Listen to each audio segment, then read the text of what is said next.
Here we are, 3 weeks of the season in the books, joining you from the locker room inside Bank of California Stadium. This is LAFC Black and Gold. Hello everyone, I am Max Bredos, joined by our panel this week. English-Spanish broadcaster, works for Fox as well, Francisco X. Rivera. We know you well. Good to see you, buddy. Hey, great to be with you guys today. Vince LaRosa of LAFC.com as well to talk about what's been going on with LAFC. And now we look at the season, gentlemen, and 3 games in the books. Only the Seattle Sounders have more points than LAFC. They go on their first road trip and get a point at New York City FC. Sorry to be the negative guy here, but I'm just disappointed not to have 9 points right now, especially with the way we created chances against NYCFC. I think we should have won that game at least by 2 points. Defensively, the team's getting better, but I just don't think, Beta or without Beta in the lineup, you're gonna get those defensive results. Still, going back to offense, creating 18 chances in that game, scoring only 2 goals, missing a lot of clear chances throughout the match. Then again, I'm just disappointed. But that highlighted with Carlos Vela celebrating a la Babe Ruth, that gave me my favorite moment in the history of LAFC. Quickly edited by the LAFC staff, just so I'm hitting it out of left field at Yankee Stadium. I think there's a good point there by Francisco X. Rivera, Vince, but this is a team that was somewhat shorthanded. You mentioned Beta, sure, Lee Win.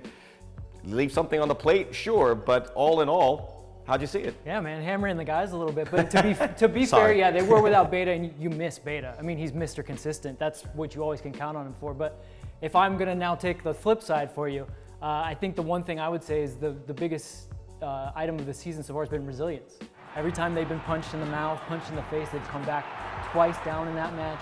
Horrible field. I would say that contributed to the finishing a little bit, but I'm with you. You got to finish your chances, especially from 5-6 yards out.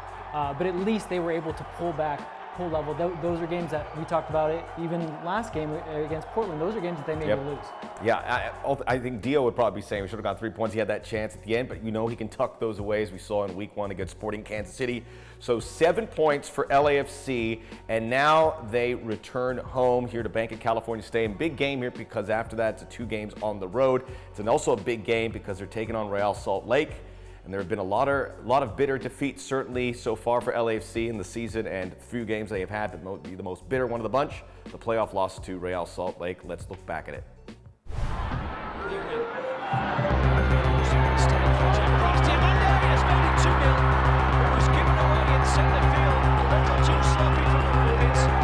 Rossi! Oh, it was a heavy touch. Villa! Rossi!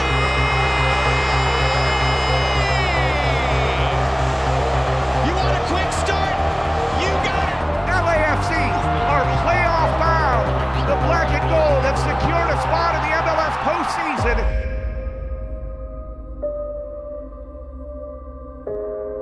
It's the first ever playoff game for LAFC. Tonight from Bank of California Stadium, they'll take on Real Salt Lake. Win, and you're on to Seattle Sunday. Lose, and their historic season ends tonight. Good chance for LAFC, and it's in! Rossi to the right. Rossi, it's in! What a golazo! He's got Ramirez, who's got a step. Christian Ramirez. Now it's welcome home to Southern California. November be a night to remember at spectacular Bank of California Stadium. They've done so. Leonard playing wide. He's found his man. The shot is on! And it is Krylak with the breakthrough. They are stunned here at Bank of California. There's a free kick does come in now. And the equalizer! Just like that! And it's redemption for Danilo Silva. Now Ramirez is broken through! Christian Ramirez!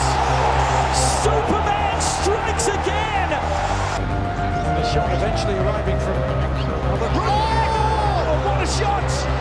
Unbelievable! RSL have equalised. Krylak feeding it wide. Ramirez, and it's gone in! RSL are back in front! It was a deflection that had put them there, but they won't count. 1 shot! What an amazing performance here from Mike Penke's men. It's all over. A famous victory for RSL. Mike Penke's team have come here and turned the lights out on LAFC are out. All right, guys, I'm not going to tell you, this one's a big one for the players. They know it. They remember this game and the taste that it left in their mouth after their season ended. So Real Salt Lake comes into town, Vince. This is also worth mentioning. They were on the receiving end of a pretty bad defeat. Wayne Rooney's hat trick, 5-0 at the hands of DC United. So it shapes up for a game, it's certainly at home, that LAFC wants to capture and capture big. Well, it's not just the way they got beaten, but it's who's left over after they got beaten. Jefferson Severino's out. Silva's now out. You have some call-ups for LAFC, but if I'm looking at this is, and I'm not generally this guy that says this is a must-win, but I think you got to go out there and you got to hammer them. When you say they just got hammered, they're missing guys. There's some call-ups that are good players. Corey Baird, Rusnek, probably the two best players. You got to go out there and hammer them this time. Great opportunity. What can I tell you, man? It was not a black and gold day. It was a black day for LAFC. November 1st, 2018. Still hurts me. It still shocks me. And when you look at a team like Real Salt Lake that made the playoffs by accident, really, when you think about a team that played, not to lose, or let's say they didn't have anything to lose, they had 4 chances in that whole game, scored 3 goals. And it was just about LAFC being unable to hang into results, just like last year. It was really a problem for them. I don't think that's going to be the case here. I don't think that will make a difference. I think LAFC, as you mentioned before, has shown a lot of resiliency. I think it's not going to be pretty for RSL. I can at least see a 3-goal advantage for LAFC, at the least, for this match. I'm telling you, it is set as LAFC, again, look to get the points there before 2 games on the road as they head into the month of April. All right, much more here on LAFC Black and Gold. We'll talk to the man in charge, Bob Bradley, the rookie phenom. Yeah, I said it. Peter-Lee Vassell will also sit down with us to get his thoughts on being a member of LAFC. We'll be right back.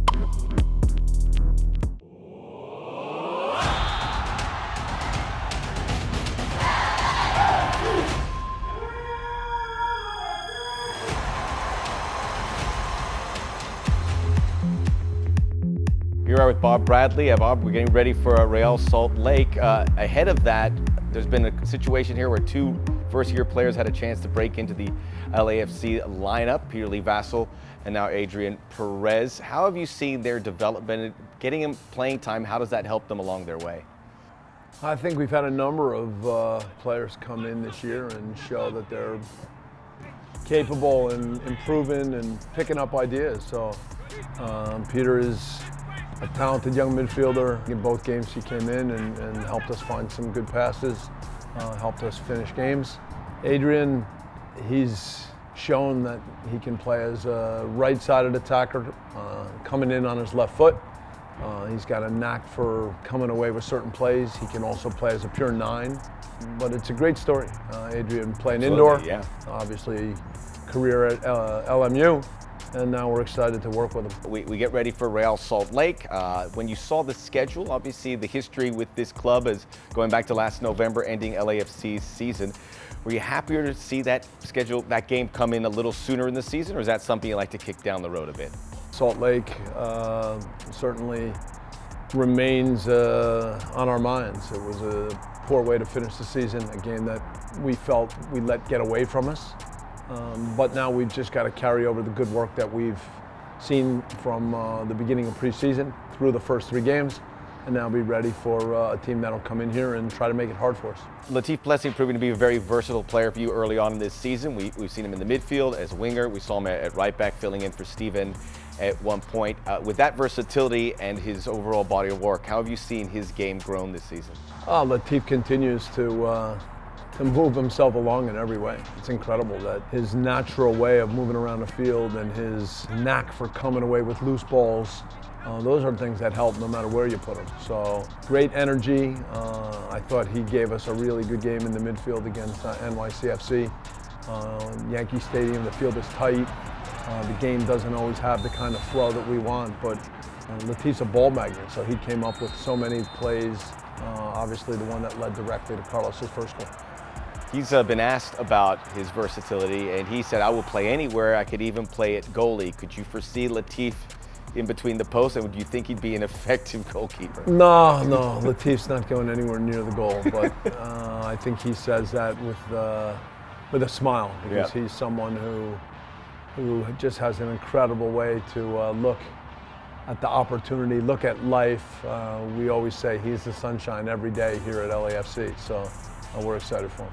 Brings a smile to your face too when I would ask you about Latif. Yeah, absolutely. Well, he's special. Oh, that's great to hear, and it's great to see the development so far, the great start to the season. Bob, thanks as always for joining us.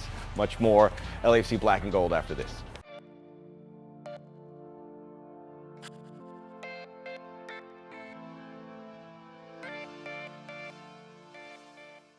Check out the LAFC pre-game show. Believe it or not, there is a swimming pool, a small one, around that corner in a football stadium. I wonder why they call it the Sunset Day. I mean, I need my SPF right now. It's a hot one. My second favorite Middlesbrough player all time, behind Fabrizio Ravanelli. Sorry, but I'll do my best.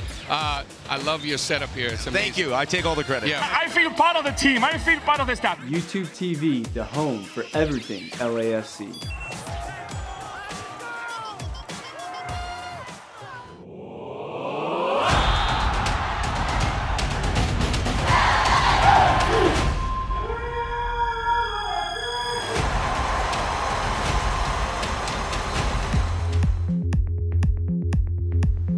We are back on LAFC Black and Gold. We have taken to the field here at Bank of California Stadium for an exciting new segment that Francisco and Vince are going to try out.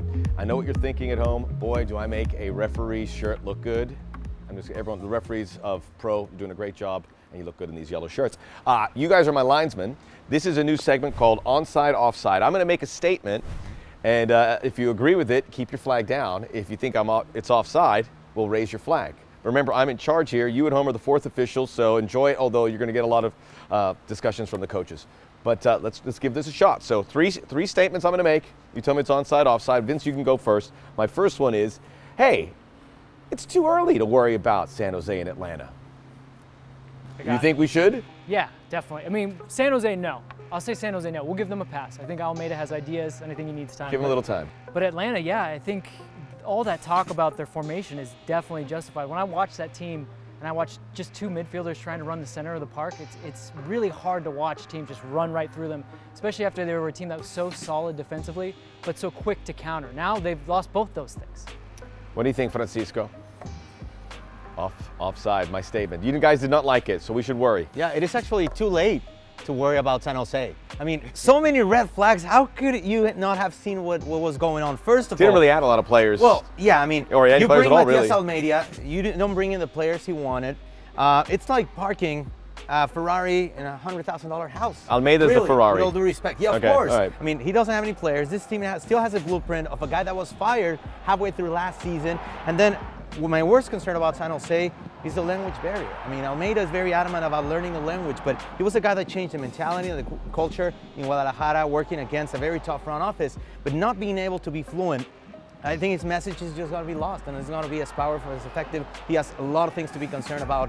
How could people in San Jose, would not see the red flags? Now, in terms of Atlanta, it's going back to Seattle last year with Champions League.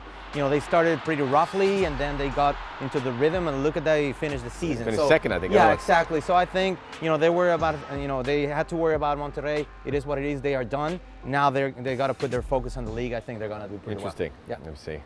Sorry, hold on a second. Oh, really? Yes. No, I'm just getting my lunch order in. I'm really hungry. Just wanted to. All right, thank you. Yes, we'll do the tacos. Tacos here at the Fields. They're delicious. All right, let's go to the next segment. Hey, we here who support MLS Cubs, we should pull for Sporting Kansas City in the Champions League. I'm gonna say that's onside. Yeah? And you're okay with it? I'm okay with it for this reason. I think they're gonna need all the cheering they can get. And you could probably speak to this because Monterrey is such a good team. You've called some of their games with Funes Mori and Jonathan Gonzalez. They're gonna need all the help they can get. So I'll throw my support that way. I like that. I like that. I think all of us, anyone affiliated with the league or with the team, we should all worry. It just makes me sick how people in Mexico, my peers, fans, look down on MLS. And they don't think, you know, this is a competitive league when compared to ML or Liga MX. And you know what? I think it makes sense because unless you win titles, you're really not going to get any credibility. I was on radio last week in Monterrey or 2 weeks ago telling them, yeah, Atlanta's going to break the curse, they're going to win it. And I made a fool of myself. Yeah, I made a fool of myself. But you know what? It's about scheduling. Scheduling sucks for MLS teams. They're starting their tournament while Liga MX is halfway. And also the salary cap as well. Monterrey would have 10 designated players if they were playing by MLS rules. All right, so the flag stays down on both of them. And keep in mind, if Sporting Kansas City gets by Monterrey, then they have Tigres or Santos. That's tough. For me, it's a similar situation. I'm trying to be the leader of the team every day, and it's my work. It's why I come here, to be a leader of this franchise. You understand, right? And I'm working on that every day. I'm trying to be better, to be a better player, better teammate, and in the end, I'm working for be the MVP of the league. So if I want to do that, I have to show every game how good I am. Final topic. Carlos Vela is going to be the MVP in 2019.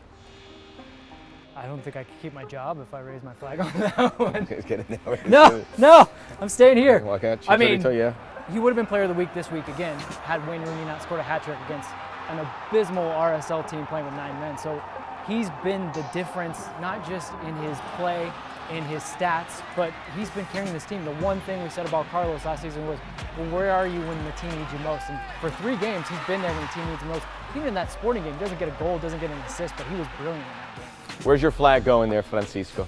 And I'm going to put it in my radio booth because I'm hoping to keep my job for next game. Now, let me tell you something. You put it up. No, it's not about game performance. And we see Carlos Vela on this right wing every single time. He's great, but to me, to win the MVP, you have to be consistent and play the most games possible. Joseph Martinez won it by playing 39 games, including the playoffs last year. And you have to remember, Mexico has to win the Gold Cup in 2019 to be able to at least have a shot at competing at the 2021 Confederations Cup. They need a stacked team. They won't be playing Copa America. They won't be splitting teams in half, so they need all the help they can get. So that's bad news. I think that he's going to miss at least 3 games. And you know what? The punishment he's taking as well, he's going to have to take some days off to stay physical throughout the 2019 season. The good news is he got off to a good start. Other MVP candidates, Zlatan hasn't played, Joseph hasn't played well, Joseph Martinez. Wayne Rooney's the only one I can really think of so far, but the season is in diapers, as you know. All right, that was a good job. You guys will be back next week, but you get reassigned for a different official, but don't give him any stick, all right, because we're in charge. We're going to be back. We're going to have some more fun. We're going to play another game. The guys back. Our social media showdown next on LAFC Black and Gold.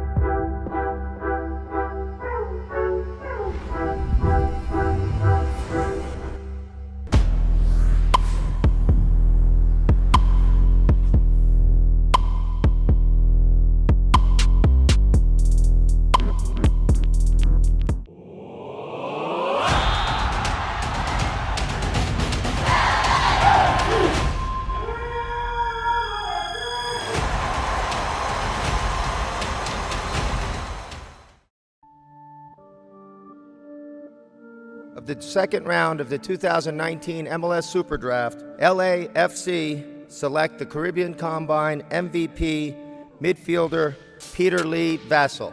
We always look for guys that we think can play, who can move, can pass, have an easy way of doing things, and I think he showed that every time he stepped on the field. I always want to play a role in it's representing my country as well. It's LAFC and my country at this point. Let's go back to MLS Super Draft. You lasted till the 40th pick, which was a surprise to many, including the man who would eventually pick you, Bob Bradley. When you look back at that, was this a situation where you were happy where you landed, or did it give you a little bit of a chip on your shoulder because you lasted to the 40th pick? It's two-sided. First, you know, the player you're supposed to in the top 10 draft, but it's a blessing also to be the number 40 pick because I landed in a great place. You had a good training and a good preseason. Was there a moment during that whole preseason, including the training, that you said, not only could I play in Major League Soccer, but I could be an impactful player? From the coaching staff to the players, my teammates, they all motivate me a lot. You know, I talk to them a lot, even coach, to find out what I'm doing wrong, what I'm doing right, what I need to improve on. It's all in the process. But in that process, did you think that, hey, you're going to be coming into these games at this early stage? I would say it's based on the work. So Yeah. I've been putting in that work, so I'm getting my fair chance.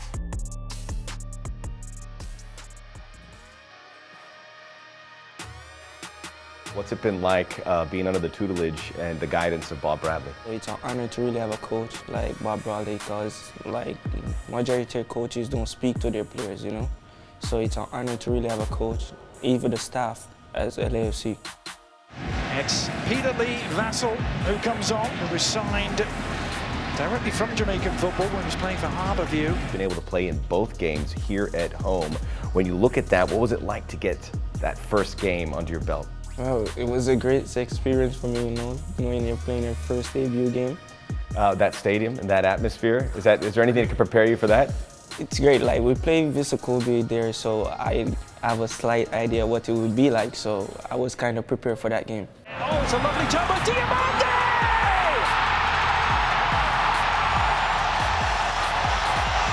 Adama Diamande! You're very expressive with your face. When I ask you these questions, it lights up. So as a teenager, you're still soaking this all in. It's just all a working process, a learning process as well, to the bigger level, you know. Back in October, you had a one-week trial stint with a Norwegian club, and you had a fellow Jamaican, Damien Lowe, there, and you mentioned that he was part of being a guardian for you and able to help you along the way. If you had a guy or guys here at LAFC that have been able to play a similar role? I would say most of the players guide me, but like Mark guide me a lot, so I would say Mark. Mark Anthony has some Jamaican ties as well, so that's going to help. Half. Half? So half Oh, half. Did you give him grief about that? Yeah. That's excellent.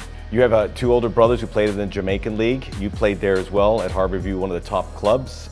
Your father, due to his poor health, has not been able to see you play as a pro, but what kind of pride does that give you to know that you've been able to do that for your family? Well, it's a big pride I'm carrying. Honestly, it's just me to motivate a lot of people in Jamaica, youngsters as well.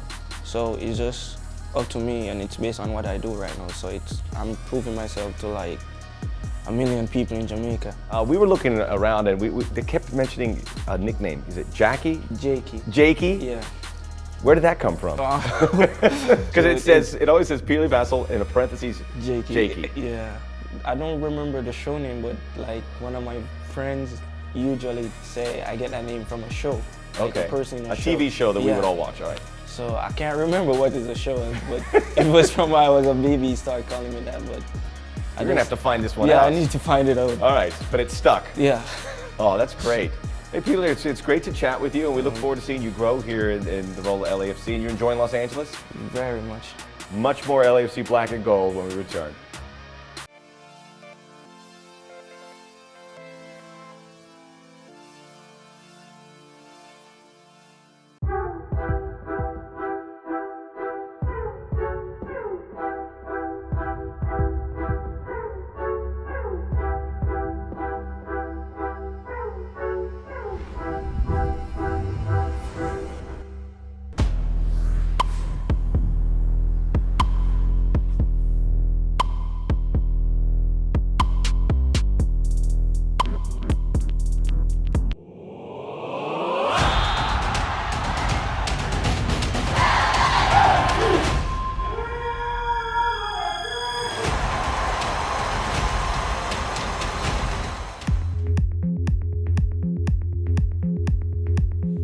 We are back here, LAFC Black and Gold. You know, with all the content we do here for you on YouTube TV, I usually come up with all the good ideas, but our producer Bernard came up with this name for Social Media Showdown. Some people on the street are calling it SMS. It's really cool. This is where... Who are these people? The people I walk into that love all the stuff on YouTube TV. I can't walk the streets anymore, you guys. Fair. Okay, so this is where we pick out something from social media, Twitter, Instagram, wherever, and we present it here. It usually has a little soccer tie-in. It doesn't have to, but we encourage it, and we're going to do it today. Vince is getting really good at it. Vince, what do you got for us this week? Max, I know you like a good workout. I see you sometimes with your after-workout photos, but have you ever worked out like this? I can't do that off the treadmill. This little man is talented. You would call those handles, I believe. Handles if it was basketball. I think this is fantastic. I would like to see him maybe on flat ground with a non-track going through, see what he can kind of produce with it, but this is great. Okay, so I'll go first here, really, Francisco. As a parent, I give that a thumbs down all the way, because you should not let your children get on that treadmill, especially with the soccer ball drilling. I'm sure he's good enough where he's not going to drop it, but what if he does? I'm terrified. Come on. You can't live your life that way, Max. But it doesn't have to be the kids. Something could fall, maybe the dog walks by and gets paw stuck in there and all goes haywire. So I'm just doing for the safety of the family. Well, I'm a lefty, so I want to switch this real quick. But let me tell you something. I'm going to give it a big thumbs down as well. Let me tell you why. I just think that kid is going to grow up to be a show-off, right? Two good reasons for you, Vince. Yeah. I mean, it served Neymar pretty well. So he looked amazing if that kid grows up to be the next Neymar, he'll have the last laugh on this one. Okay, I'll be the last one here. Kids, don't try that at home. All right, Francisco. You have a chance to really seize the moment here on the SMS Social Media Showdown. You guys know that I'm a huge Club America fan. They just played the Clásico twice in a week against Guadalajara. They beat them twice again. And this parent is crying in front of his kids, punching the wall. That was probably Max back in the day when Miami lost, right? But, Florida State, yes. You don't do that in front of your kids, but it is what it is. The passion, the Liga MX and the Clásico America versus Guadalajara leading to, with the emotions and the adrenaline. It's not only about the players, it's about the fans too. We like emotion, right? I mean, I'm going thumbs up more for the woman that's just sitting there She's like, come like, on, what are you doing? She's so calm. She knows exactly what's going to happen. She's not fearing for anything. She's just going, okay, get it out of your system. Let's just do it. I was thinking some of the good comments there too. That's pretty good. It's pretty good. And America Chivas. By the way, I was in New York and the LAFC Luckies reached out to me and go, hey, if you want to come down to Times Square, we are watching that game. I said, thanks for the invite. I'm not going to Times Square. So I did. I'll give it a three quarters up in the Social Media Showdown. So you are the clubhouse leader right now. I brought in something, and maybe I'm going for the history. I thought this was a really cool moment.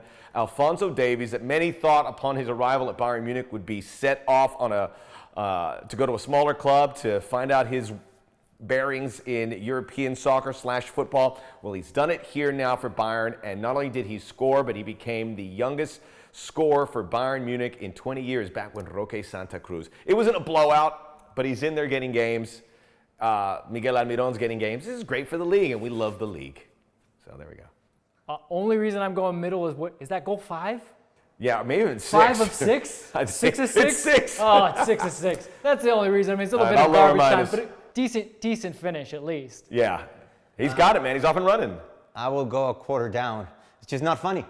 Hey, man, I was trying to That's be not what I poignant, expected from you. I expected something violent, something super funny from Max Bredos, and I'm not getting it. Well, we should have known after he slams mine and tells the kid not to be running on I know, I'm in a very serious mood what's today. up with you? But sometimes you've got to bring it that way, and I'm going to show you my full range. But anyway, I guess that means you're the winner, Francisco Ekis. You get, we'll get you a cup of water outside at Fields. Sir. Go eat at Fields. It's open all day, and a great place for lunch if you're in downtown. Francisco Ekis, great to see you. We'll see you soon. Vince Rosa, we'll see you as well. Make sure you tune in YouTube TV, 7 o'clock, as we'll have the preseason. We'll have the pregame for the game against Real Salt Lake. And I know you're all excited to see it. Enjoy the game. We'll see you Saturday.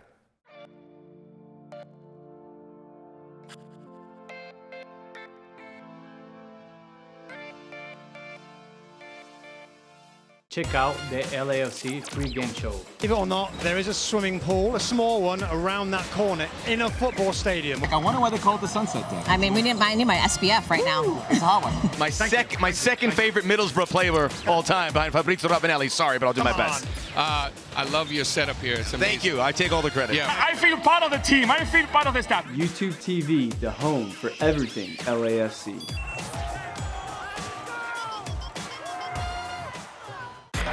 Our soccer is our sound. From the rooftops to the alleyways. Our stadium. Our stomping ground. Bigger. Louder. like nothing else.